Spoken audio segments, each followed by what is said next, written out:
My Reddit story is starting to come true. I'm a regular Reddit user. I like posting stories here. Even though my stories don't get much attention, I don't write them for fame or money. Writing just makes me feel better. I have dozens of short stories and a few unfinished books. This isn't even my real job. I work at a gas station. But I've always been interested in writing since I was a kid. Usually I post 3 or 4 stories every week in different communities. At best, they get a few thousand views, but I'm not writing this as fiction. For the past few weeks, strange things have been happening, and if I've pieced everything together correctly, a serial killer is after me, and in a few days, I'm going to die. I don't know what triggered the beginning of all this. My shift ended at midnight. It was a normal Friday night. After work, I went home. Before bed, I opened my laptop. I had this crime novel idea in my head for days, and I wanted to start writing it. I wrote until around 3 a.m. I was half asleep when I typed the last sentence. And at last, the sound of the killer's footsteps echoed in the empty street. I was proud of the first chapter. I shut down my laptop and went to the kitchen for some water. While drinking, I saw 2 shadows outside the window. At first, I thought it was just a tree swaying in the wind. Then I heard a woman scream. I froze. The street was completely empty. The scream cut off suddenly. Now, there were 2 shadows on the building. One was lying still on the ground. The other was moving. Then it quickly slid out of sight over the roof. I went outside to check, still in my slippers and pajamas. The street was silent. But when I reached the neighboring building, I couldn't believe what I saw. A woman was slumped against the wall, covered in blood. I recognized her. She was the kind lady who brought me pie when I first moved in. I called 911 and tried to stop the bleeding, but when I checked her pulse, it was gone. She was already dead. The paramedics confirmed it when they arrived. The police asked me a bunch of questions. Did I see the killer? Where was I? Did I notice anything unusual? They took my statement at the station. I got home around 5 a.m., collapsed onto my bed, and thought, this was the worst night of my life since prom. If only it had stayed that way. The next day, I was a mess. I couldn't focus at work. My boss let me leave early. When I came home, the police had blocked off my street with yellow tape and squad cars. The noise was unbearable, so I turned back to my story. Writing always calmed me down. I finished writing the second chapter I had planned in my head. After writing the last sentence, I heard a siren from next door. His final words sent a shiver through him. Later, I went for a walk in the park to clear my head. I sat on a bench watching kids play when an old man with a cane sat next to me. He asked, "Did you hear about that murder?" "I didn't just hear about it," I said. "I saw it from my window."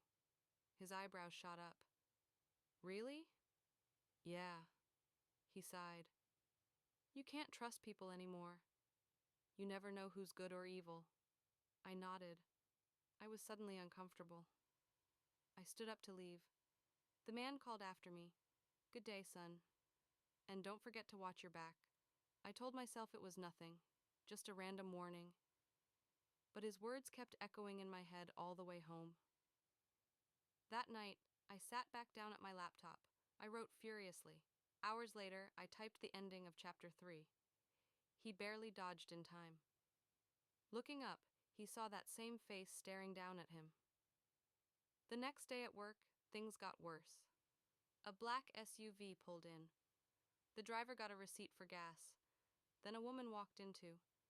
She looked strange. Her eyes were wide open, unblinking. I ignored her. When the man who just got the receipt mentioned a problem with the pump, I went outside.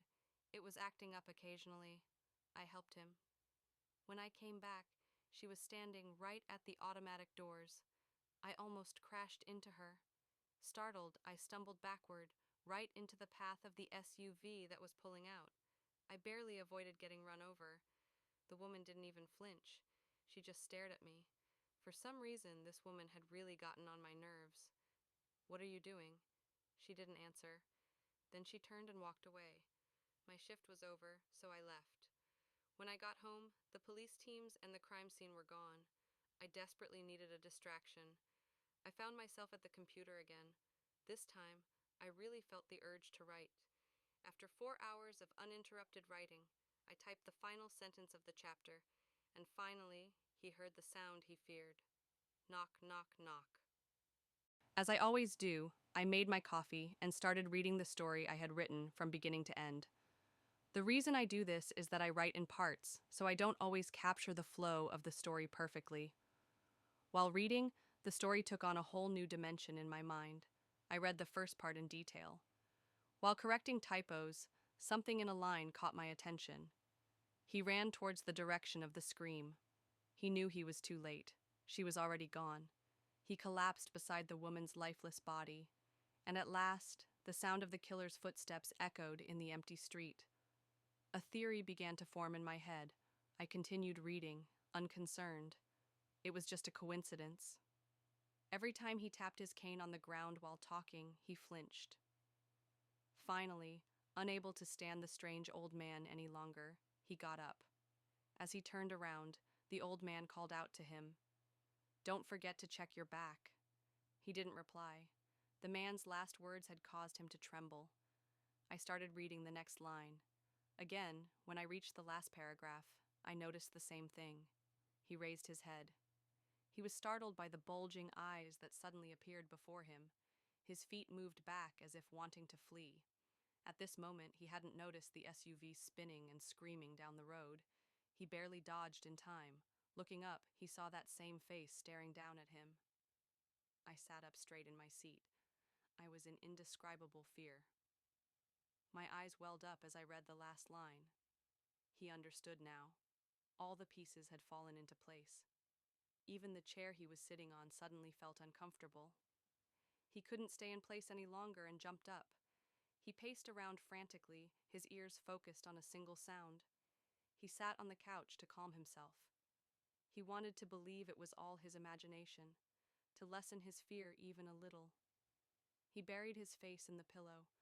He waited in horror for the slow sound of the door. And finally, he heard the sound he feared. Knock, knock, knock. This couldn't be. It was impossible. I don't know how I didn't realize this while writing, because I never considered the possibility of something like this happening.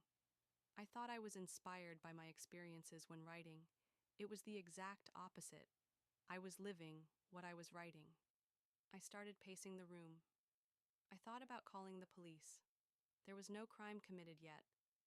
And as I wrote, I hadn't even heard the sound of the door yet. I thought I was mixing up the timelines in my head. Maybe I had lived it first, and then written it, remembering it differently in my head. In fact, I believed this possibility quite strongly. I calmed myself down a bit. As I said, reading too many horror stories made me confuse the real world with fiction. I sat on my couch and sighed. It was all my fabrication, all of it. And then I heard it, 3 knocks on my door. I froze, looked through the peephole. No one was there. Maybe I imagined it. Maybe I misheard. But then, louder this time, 3 more knocks, and 30 seconds later, again. I don't know what to do. I thought about deleting the story. I even rewrote the ending so the killer just vanished. But the knocking hasn't stopped. God, maybe this is my last note before I die. I'm going to try to escape. If I don't post again in the next few days, well, I guess my story didn't get a happy ending.